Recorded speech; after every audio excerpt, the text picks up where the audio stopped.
A budget is a plan for managing money so you don't run out or have to borrow.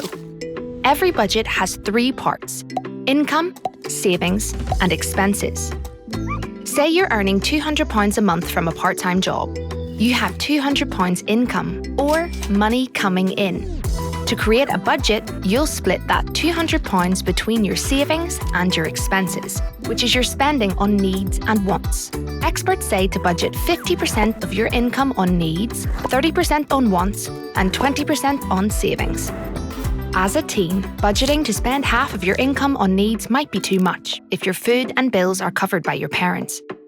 But when you're older, budgeting like this can help you decide whether to rent alone or share with friends.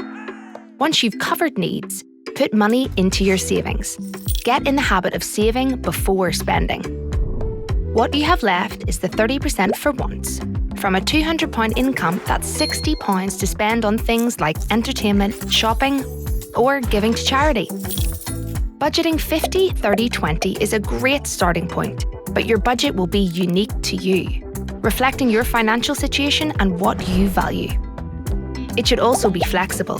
Some expenses will be fixed costs. They'll stay the same each month. That makes it easy to budget for them. But other expenses might be variable costs. They might change month to month.